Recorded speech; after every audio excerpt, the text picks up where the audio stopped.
Ce son est génial. Ce son est super. Attends, il y a quelqu'un qui monte dans la voiture.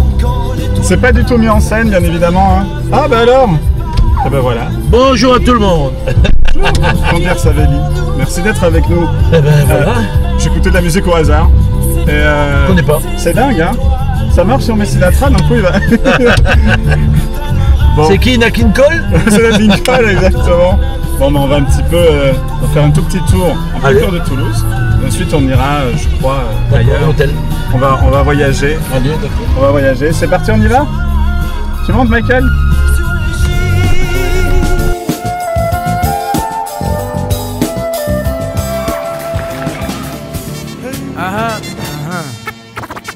One shot.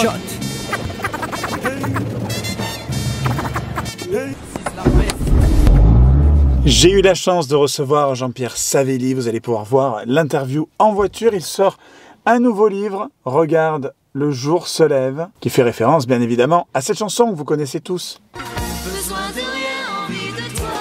Jean-Pierre Savelli, c'est tout de suite dans On va là, une production Radio Occitanie, ACDV Productions, faut se le dire, avec Michael pour la réalisation de la caméra cinéma. C'est tout de suite, Jean-Pierre Savelli. Ça va pas être compliqué pour le montage. Bon, c'est parti, j'ai mis un peu de clim. Oui, j'entends pas. Je l'enlèverai à un moment donné. Alors, je vais couper ça. On va un petit peu raconter les débuts. Alors c'est une discussion, on est en voiture, on se balade. Il peut tout arriver. Ah, il y a un autostop. Ça t'embête si on prend un autostop? Ah oui. On prend quelqu'un? Vous vivez chez vos parents? Je marine chez mes parents. Non, est-ce que vous vivez chez vos parents? Non, mais... Et vous? Vous êtes... Moi, je vis plus chez mes parents. Jean-Pierre Savelli? Oui. Mais parce que je viens signer à Toulouse, en première division. Je peux venir avec vous? Ah bah écoute... Il va parler rugby avec nous? Non. On parle pas rugby. Ah non, mais on va parler de vous par contre. Bon bah alors... Montez. Bon, allez, merci beaucoup. Allez, montez. J'imagine que vous avez une tête à vous appeler Pascal. C'est ça. Je me trompe. Oui. Oh. Ah mais c'est fou, le hasard. Oh là là. Le hasard de la vie. Oh là là. Pascal Neutron. C'est ça. Oui, c'est vrai. Bon alors, comment tout a commencé? Alors pas la journée bien sûr. Les toutes premières notes de musique. À la maison. Ouais. À la maison avec mon père qui me faisait écouter des vieux 78 tours, les siens, mais pas trop. Les siens, il me chantait à la guitare ses titres et il me faisait découvrir ce qu'il avait chanté avant quoi, quand il a commencé. C'était un des seuls chanteurs français à avoir signé dans une maison américaine qui s'appelait Odéon. Et donc il a fait quand même, pendant 2-3 ans, il a fait à peu près une quinzaine de 78 tours. Donc c'était déjà, ça chantait bien. Hein. Voilà, il me faisait écouter ça. Après, il me faisait écouter des chanteurs américains qu'il aimait bien. Nat King Cole, Frank Sinatra, Dean Martin. Dean Martin. Ouais, il y avait déjà les bonnes bases quand même, hein, au niveau des goûts musicaux. Et c'était donc quand même un comparse à Tino. Ben, en gros, mon père était le concurrent direct de Tino.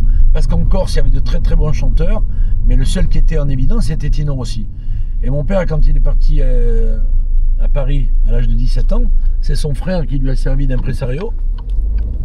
Et ils ont vite rencontré du monde, vite signé un contrat. Il a été, à l'âge de 17 ans et demi, 18 ans, il a fait une revue à l'Alcazar de Paris, qui existe toujours. Cette revue s'appelait Caresses de femmes et il chantait que des chansons d'amour pour les femmes. Il était super bien habillé, très beau mec et tout, voilà. Mais tous les gens disaient, ah ouais, il a la même voix que Tino. Et d'autres disaient, non, il a une plus jolie voix que Tino aussi. Bon, voilà, ça a été la concurrence. Comme quelques années plus tard, il y a eu la concurrence Johnny, Antoine. Là, c'était Carlo et Tino. Oui, mais concurrence, elle n'y était pas vocalement. Hein. Non, et dans la vraie vie, c'était des potes. Voilà. Oui, donc, alors que Tino et mon père, c'était vraiment des bons chanteurs. Et Dean Martin. Ouais. C'est quand même aussi... l'époque des grandes voix quand même. C'est ça. Des crooners, des gens qui savaient placer leur voix. Les mixages les voix étaient très en avant malgré le nombre incalculable de musiciens qu'ils avaient. Mon père me racontait les séances, il y avait un micro pour le chanteur et 2 micros pour l'orchestre. Et très souvent, c'était du 20, 25, 30 musiciens à l'époque. Ah oui, quand même. Ah oui, toutes les chansons de mon père que j'ai écoutées, puisque quelques années après, j'ai voulu rendre un hommage lorsqu'il est parti. J'ai fait un album sur ses chansons que j'ai chantées. Et j'ai fait un peu comme la fille de Nat King Cole, qui a chanté avec son père lorsqu'il était mort. J'ai mis le casque et on m'a envoyé la voix de mon père. J'ai pas pu chanter. C'était impossible. Là, rien que d'en parler, là, ça me... On imagine l'émotion. C'était terrible. Et il fallait... Je voulais absolument faire une voix sur la voix de mon père, donc une harmonie. J'ai choisi J'attendrai, qui était une chanson que tout le monde chantait à cette époque, parce qu'il faut se dire qu'à cette époque, j'ai pas l'impression qu'ils étaient jaloux, quoi. Tout le monde chantait la même chanson. Il était 4, 5, 6. Aujourd'hui, tu chantes, mettons une chanson d'Obispo, qui va le reprendre? Ouais, on va dire, mais pourquoi il a pas ses titres? Tu vois, c'était pas le même truc. Puis il y avait moins de chanteurs. C'était une belle époque. Mon père a vécu dans une belle époque. Franchement, et il a fait partie des artistes qui ont éveillé cette envie de s'y mettre à votre tour. Oui, mais il m'en parlait pas. Comme je le fais avec ma fille Lola, franchement, je lui dis, Lola, tu as une très très belle voix, ma chérie. Essaie de chanter. Oui, oui, papa, t'inquiète pas, t'inquiète pas. Attends, je vais finir mon école, mes 3 ans, dans le son. Elle voulait absolument savoir comment pourquoi un chanteur il prend ce micro, ce Shure, pourquoi ce Sennheiser, pourquoi ça, c'est son truc. Le son, la technique, elle veut faire du son dans les studios. Donc elle est dans une grosse école qui s'appelle l'ESRA à Paris. Et voilà, mais chanter, elle a une super voix. Et moi, mon père m'a jamais poussé. Il m'a dit par contre, je vais t'apprendre quelques accords, ça pourra toujours te servir. Donc il m'a pris une première guitare. Voilà, je devais avoir, allez, 10, 11 ans. Il y a une guitare. J'ai la photo d'ailleurs dans le livre. Oui. Et on me voit, et voilà, j'apprends mes accords. Il y a eu les orchestres. C'est vrai qu'on n'en voit plus trop. Il y en a aujourd'hui, mais ces orchestres attractifs, ils sont très nombreux. C'est beaucoup basé, ça chante, hein, mais c'est beaucoup basé sur le visuel. Moi à l'époque, ça dansait, mais bon, il y avait 3 danseuses ou 4, mais ça chantait beaucoup. Et c'était de 9h, 21h jusqu'à des fois 2, 3, 4h du matin. Et après, il fallait ranger le matériel, et après, il fallait prendre la route et rentrer. Mais j'ai appris mon métier. Voilà, j'ai fait 4 ans ça, le week-end. Et la semaine, à partir de quand j'ai quitté l'école, 15 ans, j'étais coiffeur pour dames, donc la semaine je coiffais. Et le week-end, c'était les balles. Les balles. Et la bascule, elle s'est faite comment? Grâce à quoi? Grâce à qui? Comment? Qu'est-ce qui a fait que ça a basculé? Laisser tomber le salon de coiffure. Alors, je fais des concours à Marseille, à Paris, de coiffure. On me dit, dis donc, mais t'aimes pas faire les couleurs aux filles et tout, mais qu'est-ce que t'aimes bien coiffer, couper les cheveux, ça me plaît. Eh bien, il y a un grand truc à Marseille et tout, je remporte une médaille et je suis qualifié pour aller représenter la Provence. Ils disent Marseille-Provence alors que c'était Toulon, moi. Mais bon, et je vais à Paris. Je fais mon concours, ça se passe pas terrible. J'ai le trac, je coiffe pas bien. Par contre, en soirée, concours de chant. Et là, tous mes copains et copines, Jean-Pierre, vas-y, va chanter. Oui, ok, d'accord. Il y a un petit orchestre, et il vaut mieux choisir quand même une chanson connue. Que quelqu'un qui va dans un truc s'il ne peut pas répéter, il vaut mieux choisir une chanson connue. Et je prends une chanson de Frank Sinatra, Stranger is the Night. Ah oui. Avec mon accent épouvantable du sud et tout. Et là. Et je gagne. Donc je perds dans la coiffure, et par contre je gagne. Et là, je me dis, il faut vraiment que je fasse quelque chose. Parce que tout le monde me dit, ouais, vous avez une jolie voix. Et donc, 19 ans arrive, je dis à mon père, papa, toi t'es parti à 17 ans, il faut que tu m'emmènes à Paris. Non, pas question, c'est un métier trop difficile, on va pas te laisser tout seul. Puis finalement, il a lâché. Il a dit oui. Et il m'a accompagné à Paris. Et après, on connaît l'histoire avec ce qui s'est passé. Et donc, arrivé à Paris, on se met dans un hôtel. Voilà, avec ce grand monsieur.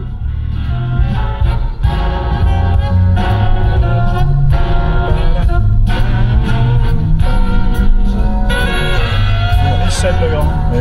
Cette version est incroyable. Il avait joué pour Muriel Robin dans une émission de Stéphane Bern, je crois. Sur cette version-là, avec l'orchestre aussi. Donc la rencontre avec Michel, alors comment ça s'est passé? Mon père se souvenait qu'il avait connu Georgette Plana. Il se débrouille pour avoir son téléphone quand il est à Toulon. Et on arrive à prendre rendez-vous avec elle. Et donc mon père me dit, bah, écoute, voilà, dès que je le retéléphone et qu'elle me donne le rendez-vous, on prend la voiture, on va à Paris. Moi, j'étais vachement content, je vivais que pour ça. Je chantais dans les orchestres, mais je pensais qu'un truc. Je pars à Paris, je disais à tous mes copains, tu te rends compte, je vais à Paris, mon père m'installe et tout. Mon père nous met dans un hôtel à Pigalle, parce qu'il me dit, écoute, c'était là où j'étais au début, puis bon, le jour où je partirai, que tu vas rester toi, je retourne à Toulon, ben, tu seras bien, quoi. C'est un quartier chaud, mais il y a de l'ambiance, tu verras, il y a des cabarets, il y a de... Georgette Plana l'appelle, elle lui dit, je vous donne rendez-vous à Paris, au Carrefour Pleyel. Mon père, il ne se rappelle plus du tout, Carrefour Pleyel, machin, et on dit au taxi, on voudrait aller à Pleyel. Donc on part de la place Pigalle, et je me rappelle qu'elle avait dit, c'est dans le nord de Paris. Et quand on part de Pigalle, au lieu de monter, on descend dans Paris. C'est pas vraiment le nord. Je dis rien à mon père, mais plus tard, je lui ai dit, mais tu sais, j'ai vu que le taxi se trompait, papa. Je me suis dit, celui-là, il nous arnaque. Bon, tu vois, il veut nous faire le tour de Paris, quoi. Et donc, on est arrivé à la salle Pleyel, voilà. On a payé notre taxi, et là, à partir de là, on attend, et on ne voit pas Georgette Plana. Naturellement, pas de téléphone à l'époque et tout. Bon, mais qu'est-ce que je lui dis, papa, bon, écoute, elle nous a posé un lapin, hein. C'est pas grave. On va profiter, on est là dans le quartier. Et en face de moi, je vois la salle Pleyel, c'est marqué en gros.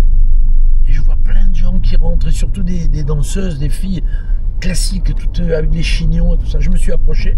Mon père est resté sur le trottoir d'en face. Je me suis approché. Et là, j'ai vu Production Michel Legrand. Alors là, dans ma tête, mais je crois que à l'époque, j'ai poussé un cri. Je me suis retourné vers mon père. Je lui ai dit, viens voir. Mon père, il lit le panneau. Il dit, et alors, qu'est-ce qu'il y a? Je dis, papa, mais Michel Legrand. Mais tu crois quoi? Attends, c'est des bureaux. Tu crois qu'il va être là? Ben, on monte et on verra. Ben non, on va pas monter. Non, je veux pas. Très timide, mon père, alors que chanteur sur scène, il était là pour... Il y en a beaucoup comme ça. Non, mais hyper timide. Il m'a dit, non, Jean-Pierre, pas question. Non. Il m'a dit, tu montes pas. Voilà, je l'ai poussé avec moi. Deuxième étage, on arrive et on a sonné. Et voilà, et au bout d'un moment, il y a une grande porte très très haute dans cet immeuble de 252 rue du Faubourg Saint-Honoré. Et là, une petite dame qui nous accueille avec son petit cigarillo. Bonjour madame. Je m'appelle Jean-Pierre Savelli, je viens de Toulon et je suis venu pour faire un disque. Non, mais même pas, je lui dis, mais Michel Legrand, est-ce qu'il est là et tout? Non, j'ai parlé de moi. Elle me dit, pardon? Non, mais vous venez faire un disque, mais c'est pas ici, hein. On n'est pas une maison de disques. Hein. Vous êtes trompé. Non, mais madame, Michel Legrand, j'adore, je chante dans les orchestres Michel Legrand et tout. Elle me dit, ok, c'est qui le monsieur derrière? Je dis, c'est mon père. Bon, elle est rentrée. Elle l'a reconnu. Elle n'a pas reconnu, mais elle a dit, c'est votre papa, vous n'allez pas le laisser dehors. Je vous fais rentrer, quoi. Après, on a parlé que mon père était chanteur, que c'est que là, parce que là, voilà, elle ne le connaissait pas, mais elle connaissait l'histoire de Tino et tout. Il lui a rappelé pas mal de souvenirs, et elle nous a parlé, quoi. Comme si elle était de la famille. Elle a été adorable. Il n'y a qu'un truc qui me gênait, c'est ce cigarillo qu'elle m'envoyait dans la figure. Sur le visage, puis alors ça sentait mauvais, franchement, incroyable. Comme quoi, des fois, il y a des choses qui se passent, on n'imagine pas, mais ça devait être comme ça, quoi. C'est un film. C'est un signe. Madame Legrand, incroyable. C'est la maman de Michel Legrand qui me reçoit, petite dame et tout machin. Alors elle m'apprend que son mari, dont elle est divorcée, qui s'appelle Raymond Legrand, bien sûr le papa de Michel, très grand chef d'orchestre, Raymond Legrand, qu'elle a une fille qui s'appelle Christiane Legrand, qui est chanteuse, que son fils commence une carrière énorme aux États-Unis, que ci, que là, voilà. Et puis on se quitte et elle me dit, bah, écoutez, vous êtes où? Vous dormez? J'ai dit, on a un hôtel, voilà. Téléphone de l'hôtel, voilà. Rue de Douai. Et 4-5 jours après, elle nous a appelé en nous disant, j'ai trouvé ça très mignon, votre approche, comment vous êtes venu, comment vous m'avez parlé. Je sais pas, j'aimerais vous présenter mon fils. Alors là, les jours qui se sont passés, je peux te dire que mon fils, je me suis dit, je vais voir Michel Legrand. J'ai appelé tout le monde, tous mes copains, mes musiciens, les cuivres et tout, je les appelais. Je vais voir Michel Legrand. Oui, Jean-Pierre, bien sûr, je vais voir Michel Legrand. Personne ne me croyait.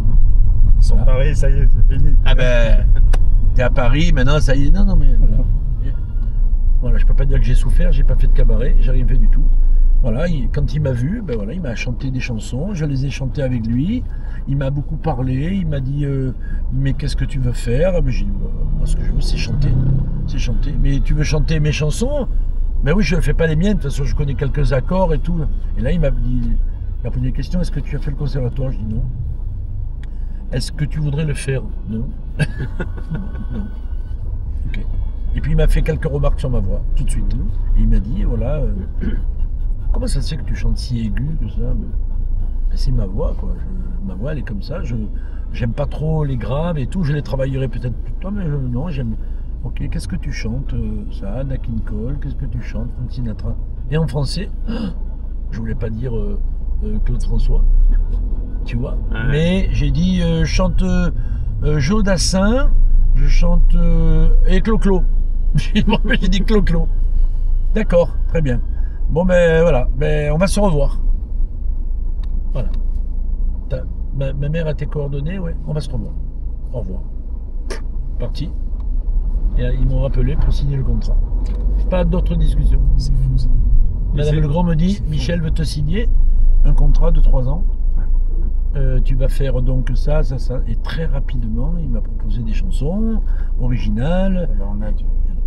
Et ça a mené à la Rose d'Or, du coup, en 72. Alors ça, c'est voilà. Mais oui, ouais. Entre-temps, il y a eu Legrand, l'armée. Oui. Et après, ça a mené, donc en juillet 72. Je signe en mai 72. Quelques jours avant mon anniversaire, parce que je suis du 18 mai. Et là, il m'explique que... Enfin, c'est elle surtout qui m'explique. Elle me dit, Michel est trop pris. Voilà. Tu as fait des télés avec lui, tu as fait des beaux voyages avec lui et tout. Mais là, sa carrière aux États-Unis démarre trop fort. Il vaut mieux qu'on te mette chez un ami à nous. Un ami, je me suis dit, c'est qui son ami? Son ami. Eddie Barclay. Voilà. La messe est dite. Oh. Eddie Barclay. On prend. Je suis arrivé, donc voilà, donc je signe mon contrat Avenue Hoche chez lui, où il y avait les studios Hoche aussi après. Et ses bureaux sont à Neuilly. Voilà, je rencontre mes attachés de presse, tout le monde. Là, tu as Delpech, là, tu as Léo Ferré, là, tu as Aznavour, et puis en maquette, Balavoine et Patrick Juvet qui ont signé plus tard, mais qui sont là après. Voilà, on fait des trucs ensemble. Voilà, je signe et puis ça se passe bien. On fait une chanson, Ciel, et il m'envoie la Rose d'Or d'Antibes. Parce qu'il me dit, il paraît que tu es une bête à concours. Madame Legrand nous a dit que tu étais une bête à concours. Oui, j'ai fait Rio, j'ai fait le Chili, j'ai fait Tokyo. C'est vrai, j'aime bien chanter devant beaucoup de gens. Pourquoi? Il y a un festival que tu vas faire. Voilà. Et ce festival, je vais te dire, hein, Grand Prix de la Rose d'Or d'Antibes, premier prix Michel Jonas, deuxième prix Georges Chelon, troisième prix Alain Souchon. Et moi, là, j'ai dit, j'ai rien. Et là, d'un coup, ils ont dit, Grand Prix Jean-Pierre Savelli. Tu vois un peu la maison Barclay, ils étaient dans un état. Là, du coup, 7 juillet, je gagne, et le 9 juillet, Claude François. Tu vois, j'ai pas eu le temps de galérer. J'ai mes copains, ils ont fait plein de cabarets, plein de trucs qui étaient durs à chanter, tout ça, c'était compliqué tous les soirs. Moi, j'allais les voir des fois, j'ai dit, oh là là, mon Dieu, je pourrais pas. Tout s'est vraiment bien enchaîné. Oui, tout s'est enchaîné. Voilà. La voix qui leur a plu. Et puis après, ils m'ont proposé plein de choses, tu vois. Après, il y a plein de choses que j'ai fait qui ne sont pas sorties, parce que la maison de disques a décidé que, tu vois, non, tel titre n'était pas bon, voilà. Puis tu sais, c'est une époque, les années 70, on faisait beaucoup de 45 tours. Si tu arrivais un jour en radio, dans Radio France, là, tu vois leur bibliothèque et leur vidéo. Tu vois les années 70. Non, c'est immense. Oh. Ben oui. Oh. Je me disais, parce que... Et on continue avec Michel Legrand. Oui, en plus. Comment Michel Legrand vous a amené là-dessus? Alors, on avait fait donc les uns les autres, où vraiment je m'étais régalé à chanter, puisque là-dedans il y a plein d'anecdotes. Par exemple, je chante le duo avec Nicole Croisy, les uns les autres, je chante le duo Un parfum de fin du monde. Et puis, un soir, la production m'appelle, me dit, il faut que tu reviennes au studio parce que vous allez faire quelque chose avec Christiane Legrand, la sœur de Michel Legrand. Bon. Qu'est-ce qui manque? Le louche, il a eu une idée, il a tourné un plan hier sur la Tour Eiffel. Il y a le Boléro de Ravel. Moi, j'avais entendu Boléro de Ravel, mais bon, ok. Et ben voilà, on est en studio. Il y a un orchestre symphonique, donc il y a au moins 100 musiciens. Au studio d'Avoue qui n'existe plus maintenant. Et je suis avec Christiane Legrand, et le louche arrive et il dit voilà, il y a Manuel Gélin et Géraldine Chaplin, la fille de Chaplin. Ils sont là comme ça et ils vont faire bam ba ba ba da da da da da.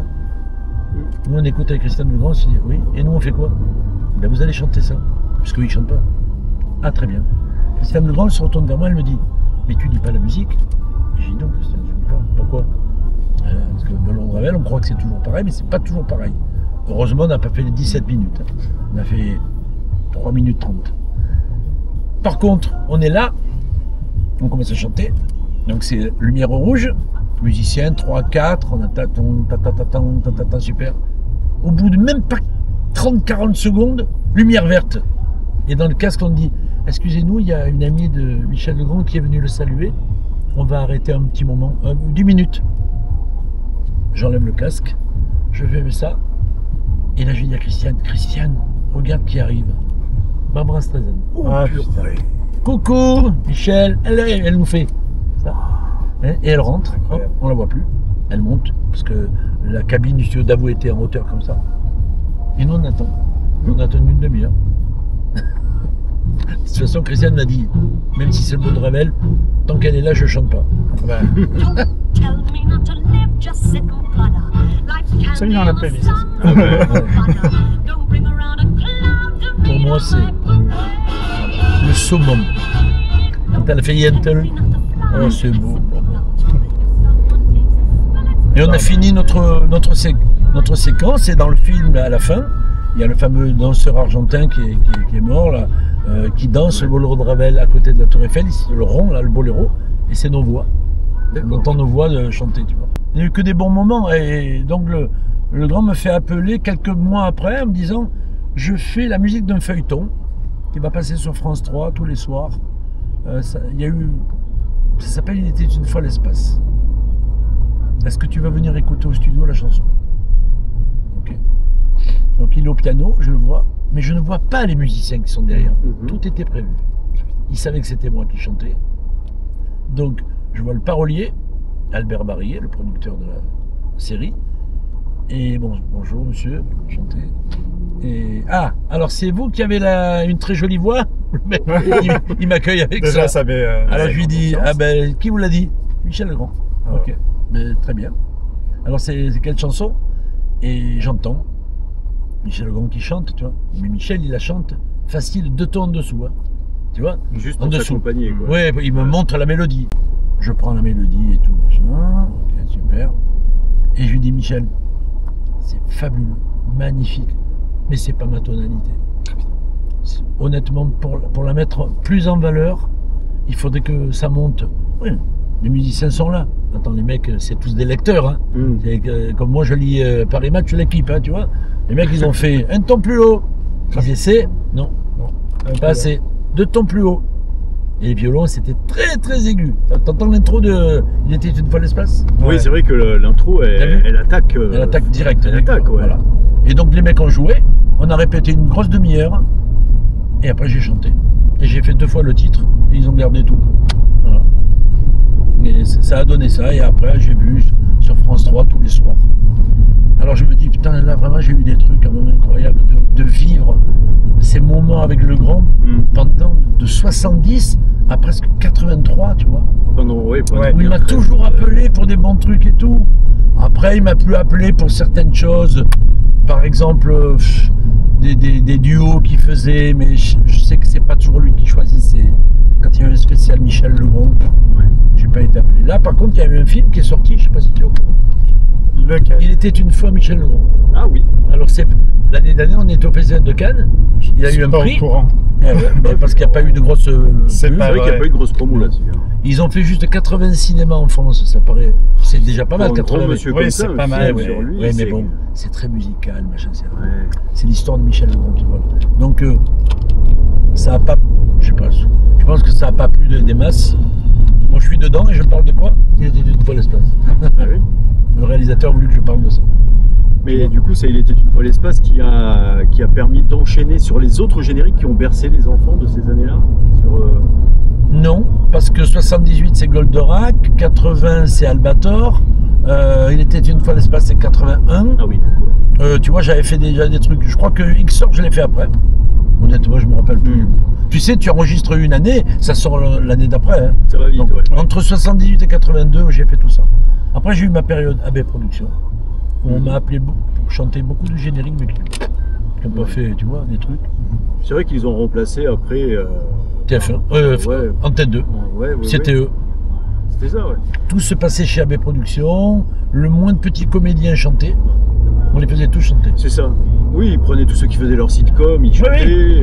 Ils passaient. Jean-Paul Césari, qui est mon grand pote, il me racontait quand un soir, il passe devant le studio, il y a Gérard Salès, le compositeur de tous les tubes de Dorothée, qui lui dit Jean-Paul, viens. Oui. Dis-moi, tu peux pas essayer de me mettre une voix là sur la chanson? Il dit attends, moi je suis secrétaire de Dorothée, je suis pas chanteur. Hein. Non mais, vas-y.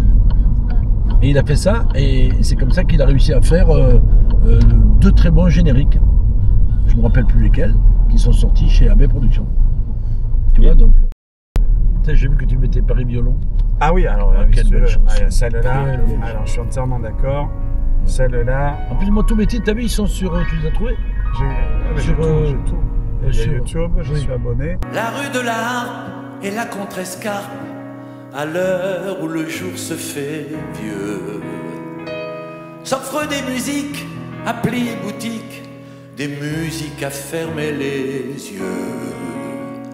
Les rues se changent en jardin, les marronniers en musiciens, Paris-Verlaine aux sanglots longs, Paris ce soir se fait violon, Paris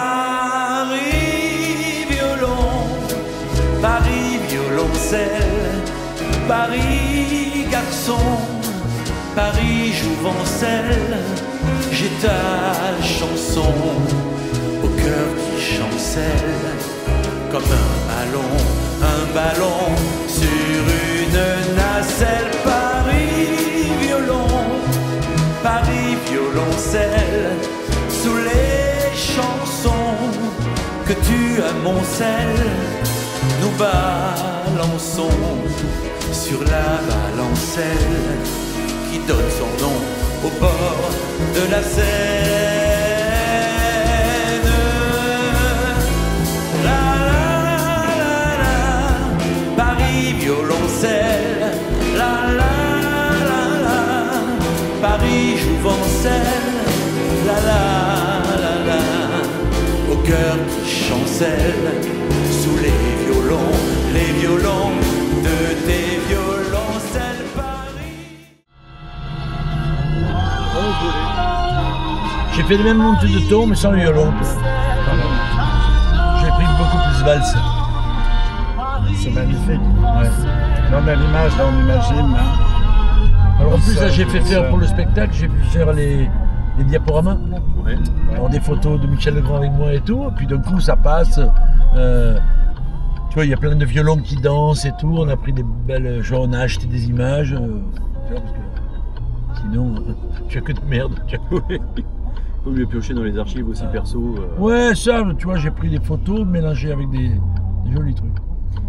Et après les années Michel Legrand, il y a eu un sacré tourbillon au milieu des années 80 quand même. Ah ben, les années 80, je te dis, moi je sors de ma période dans le manga à fond. En même temps, je deviens un peu la voix de beaucoup de publicités. Ouais. C'est-à-dire que je prête ma voix, tu sais, à plein de produits, que ce soit les pruneaux d'Agen, pour bien secouer les pruneaux, ça. Je suis parti sur le Pastis 51, c'est celui qui a fait Émilie Joly, qui a fait la musique. Ah, Châtel. Châtel, Philippe Châtel. Ouais. Ouais. Pastis 51, j'ai fait pendant 2 ans des bières, des scies, enfin plein de trucs. Ça me permettait, si tu veux, de ne pas faire de galère, tu vois. Ah oui. Voilà, parce que la pub, ça paye bien. Après, j'ai fait des musiques pour Eau de Lancôme, pour beaucoup de marques. Et puis après, voilà, tu sais, au milieu de ça, il y a eu beaucoup de choses, des chansons pour les uns les autres. Michel Thor, Mireille Mathieu, Johnny, Montagnier, j'ai écrit sa première chanson en français, Aime-moi. Tout de suite après, ouais, tu vois. C'était après The Fool, ça. Après The Fool. Ouais. Tu vois, donc vraiment, j'ai fait beaucoup de choses. Tu sais, puis on rencontrait dans ce bureau dont je parlais tout à l'heure, Intersong, il y avait beaucoup de gens pas connus encore, comme Patrick Bruel, Renaud. Tu vois, c'est là que j'en parlais ce matin, parce qu'il y avait... mon copain, il est très ami avec Jean Benson. Et Jean, si tu veux, à l'arrivée des États-Unis, de Los Angeles, elle était mannequin. Elle avait 18 ans. Et elle se retrouve dans ce bureau, parce que si tu veux, il y a un mec qui la découvre, jolie, et il dit au producteur, on sait jamais, peut-être qu'elle chante. Elle est venue en tant que mannequin. Elle a montré qu'elle faisait des chansons country avec sa maman à la guitare. Et puis après, c'est Jean Renard qui la voit, qui la rencontre, qui lui écrit des chansons et tout. Donc dans ce bureau, il y avait beaucoup de monde qui est devenu très connu. Tu vois. Patrick Bruel, à un moment donné, il disait non, on rentre pas dans le studio, c'est Jean-Pierre le patron. Parce que j'avais un Revox, 2 pistes. Après 4 pistes, mais ce 2 pistes, on arrivait à faire, tu sais, piste 1, piste 2, piste 2. On faisait des maquettes. Donc vraiment, ça a été des très bons moments. Et puis après, bon, tu vois, voilà, 83, je suis au Palais des Congrès en train de faire des titres avec ma productrice qui me produit donc un album. Et voilà, c'est là que j'ai rencontré donc Sloan, tu vois. Et voilà. Si je passe, c'est tout comme ça. Si je passe pas en studio ce jour-là à faire mes voix, je rencontre pas le chanteur. Bien sûr. Alors c'est marrant, depuis le début, apparemment, chaque virage, ça a été dû à un événement, un imprévu, ou alors quelque chose où ça tombe pile poil au bon moment. Enfin, incroyable. Je suis là au bon moment pour des choses qui vont être importantes. Tu vois, qui vont être importantes. Et là, voilà, vraiment. Bon, alors après, qu'est-ce que tu veux? Elle n'aurait pas travaillé avec les frères Célie qui produisaient Barzotti et La Danse des Canards. Tu vois, les producteurs populaires que c'était. C'était Lionel qui La Danse des Canards. Voilà, belge. Nos producteurs sont lillois. La Belgique, c'est à côté. Bon, enfin, c'est des gens adorables. Là, deux mecs, 2 frères, qui étaient... Un, c'était les affaires, et l'autre, c'était l'artistique. Ils ne se permettaient pas de dire c'est mauvais, mais ils te disaient tu peux faire mieux. C'est une façon de faire passer les choses. C'est une façon d'être plus... Moi, je suis comme ça, c'est important. Il ne faut pas braquer les gens. Il faut y aller doucement. Donc du coup, bah, écoute, voilà, on a fait ça, puis après on a fait un album, avec La vie de château avec toi, puis voilà, la tournée avec Michel Leb pendant près de 6 mois. Tu vois, ça partait très bien. J'ai cru entendre dire que vous aimez bien Michael Bublé aussi. Parce que pareil, c'est une référence. Enfin, lui, il a énormément écouté Frank Sinatra. Il le dit d'ailleurs. Il y a même un morceau, il chante Sinatra, Dean Martin, Bill Cosby. C'est ça. Et on revient sur Sinatra à la fin. C'est exceptionnel ça. Mais il te montre la technique vocale, comment elle est, puis le grain de voix. Mais lui, il a un phrasé. Pareil, on a l'impression que c'est facile. Je le trouve doux, sympa. Ah oui, il est formidable. Ah ouais, j'aime beaucoup ce mec. Formidable. Mais je vais te dire honnêtement, je me suis jamais gargarisé à écouter des chanteurs et des chanteurs. Tu sais, comme les copains, je vais même pas te dire les noms, mais vraiment, j'écoute à fond le truc et tout pour m'imprégner du meilleur. Non. Moi, j'écoutais la chanson, la voix. Si les voix ne me plaisent pas, je peux pas écouter longtemps. Déjà, il faut que vocalement, ça me plaise. Oui, la voix. La voix fait passer plein de choses, plein d'émotions et tout. Après, il y a des gens qui y croient parce qu'ils chantent fort, parce qu'ils ont la puissance, que c'est bien. Oui, c'est bien d'avoir la puissance, mais il faut la canaliser. C'est un peu ce que j'ai trouvé dommage à une époque. La chanson française est partie sur celle qui gueulera le plus fort. Oui, je suis d'accord. C'est dommage. C'est dommage. On n'aurait pas eu Gainsbourg. On n'aurait pas eu Carla Bruni, on n'aurait pas eu quand même. Non, mais il y a des périodes pour tout. Tu as une maison de disques à la Carla Bruni. La maison de disques en face, parce que maintenant il n'y en a plus que 3. Avant il y avait 6 ou 7 maisons de disques. Maintenant c'est que des labels. Des petits labels au sein d'une maison de disques. Donc maintenant tu as Warner, Sony, Universal. Basta. Et donc, les autres s'autoproduisent. Voilà. Et tu te disais, j'ai Carla Bruni. L'autre disait, il nous faut une Carla Bruni. Nous aussi. Voilà. Et donc ils cherchaient de partout une seconde Carla Bruni. Après il y a. Regarde, quand Fiori me dit. Il a fait pareil pour Céline Dion. Et pourtant, quand tu entends Céline Dion, c'est dur de lui dire, dis-moi, arrête un peu de chanter fort. Arrête de faire des vibes. Tu peux pas, c'est dur. Arrête d'en rajouter. Ils disent, je veux bien m'occuper de toi, mais si tu fais comme je te dis, elle a dit oui, d'accord. Mais pourquoi tu crois que son premier tube, elle n'envoie pas, elle fait pas de vibe, elle en fait, hein, elle en fait moins. Oui. Alors après, elle s'est libérée sur scène. Il n'était pas là, Goldman, tu comprends? Voilà. Et bien, il y en a plein comme ça. Fiori a dit pareil. Il m'a dit, non mais d'accord, mais tu brailles pas, il lui a dit. Tu brailles pas, encore s'il m'a raconté ça. Il lui a dit, tu chantes, je veux bien te faire un titre, mais ok, tu gueules pas. Tu calmes. Donc une fois qu'il a chanté, il a calmé. Mais il dit que l'autre il est plus là, il est sur scène. Oui. Tu vois. Les chats sont pas là. Non mais c'est comme un directeur artistique, écoute-moi, chez Barclay, qui me dit, mais pourquoi tu vibres en pleine séance? Alors, ouais, d'accord. Alors je n'ai pas répondu tout de suite, tu vois. Je continue à chanter. Et puis il dit, Jean-Pierre, excuse-moi, tu peux essayer de vibrer moins? J'ai enlevé le casque, je l'ai mis là. Je suis allé dans la cabine, je lui ai dit, et toi tu peux la fermer? Oh. C'est ma voix. C'est ma voix. Je vibre. Va dire à Julien Clerc, tu vibres trop. Toute la vie on lui a dit, Lara Fabian, tu ouvres trop la bouche. Mais putain. Ouais. Mais chacun son truc. Chacun son style. C'est pas des défauts. C'est des personnalités. Ouais. Tu as ta voix, tu vibres pas, tu chantes, tu sais ce que c'est une voix douce, tu sais ce que c'est une voix soufflée. Quand je dis à mes élèves, vous savez ce que c'est une voix timbrée et une voix détimbrée? Ils te regardent, ils font non. Timbré, je timbre la voix. Ok, t'envoies. Détimbré. Avec le souffle. Avec le souffle, fais en voix doucement. C'est le plus dur. Parce que le souffle, il part très très vite. Et là, la respiration, il faut bien la doser. Il faut savoir maîtriser le sternum. Ah ben, si tu maîtrises pas, ta voix, elle se barre. Et des fois, je les vois, elles dansent et elles chantent. Je dis, t'as vu comme c'est difficile.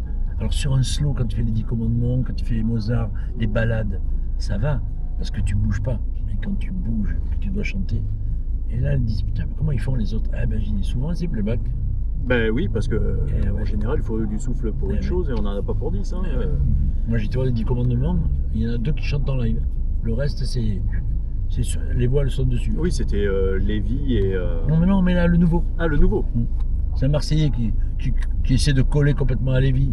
Mais moi, ça me gêne. Parce que fais tes vibes à toi, fais tes trucs à toi, tu essaies de faire pareil. Il ne faut pas essayer de ressembler. Et c'est ça que j'ai toujours trouvé... Il a pensé que c'était bien. Ouais. J'ai toujours trouvé ça pour eux, excellent. Ça marche. Les artistes, comme vous, Jean-Pierre, vous n'essayez pas de ressembler à un autre. Moi, alors là, vraiment, et c'est ça qui est, justement, c'est ce qui fait toute la beauté et l'authenticité.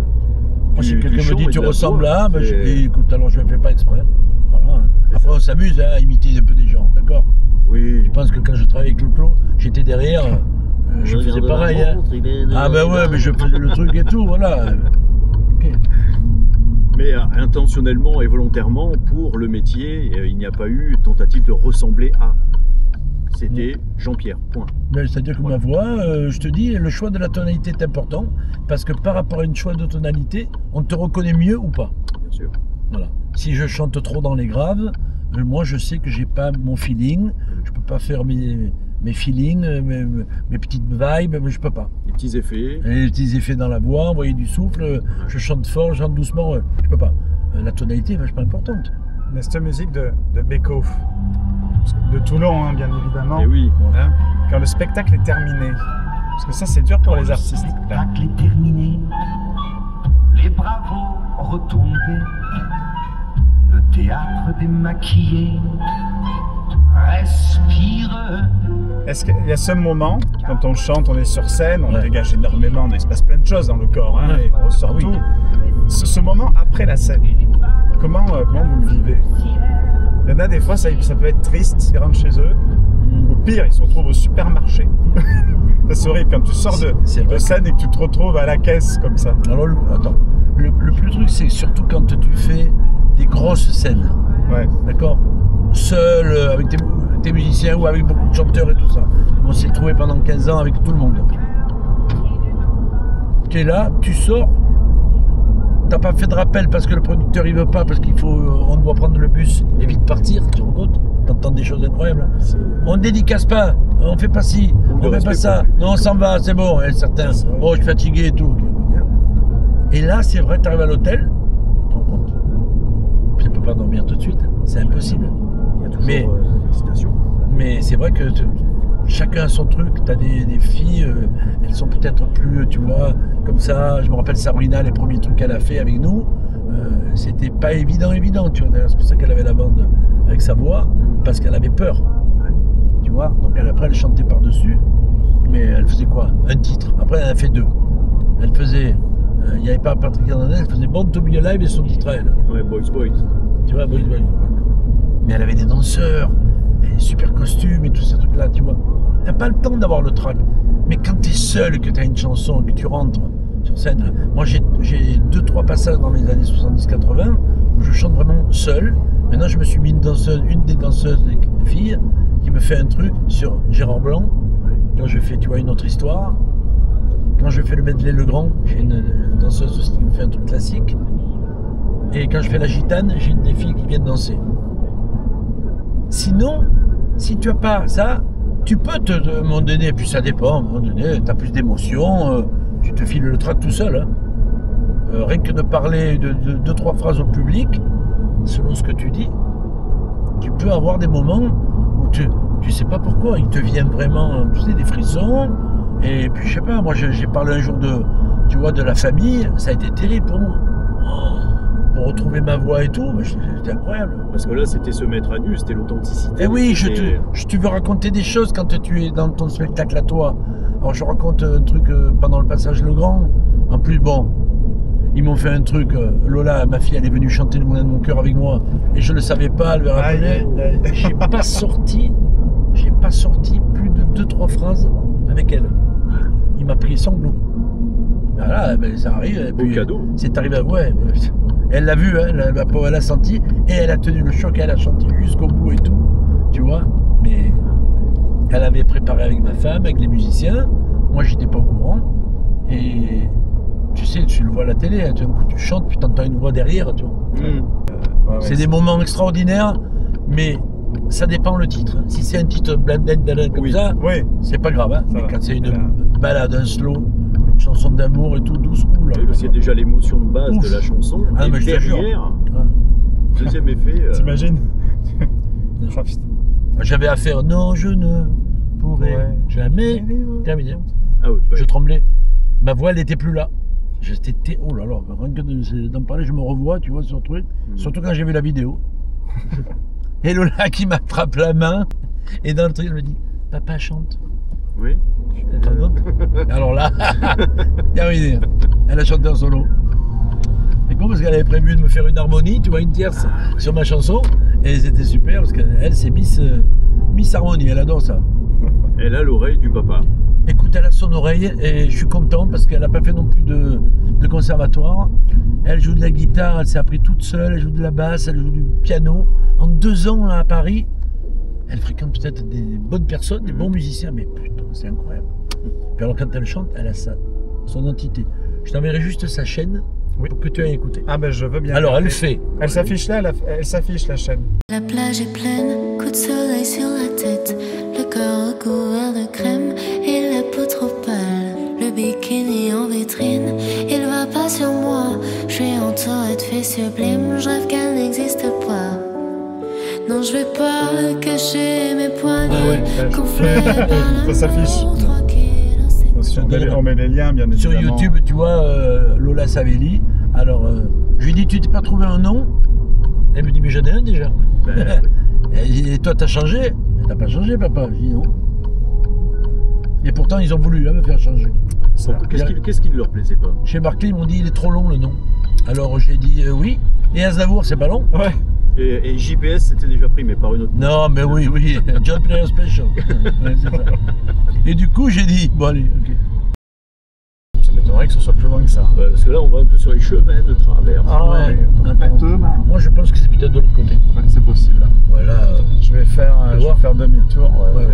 Voilà, on fait demi-tour. On va se perdre. Ah, F1. Ah ben. Tiens, des fois, on va pas jusqu'au bout. Bon, j'allais faire demi-tour. Tu fais comme Jean-Pierre, Alex. Tu prends le chemin et tu vas jusqu'au bout. Tu suis ta route. Exactement. Alors bien évidemment, là, on a fait une version voiture, on n'a pas tout raconté, on n'a pas tout dit. Mais n'hésitez pas, ceux qui nous regardent là, à regarder le replay de l'émission Faut se le dire qu'on vient de réaliser. Et vous aurez aussi tout plein d'informations chez l'ami Olivier Desprinces, dans Backstage, dans Delirium City sur FMR.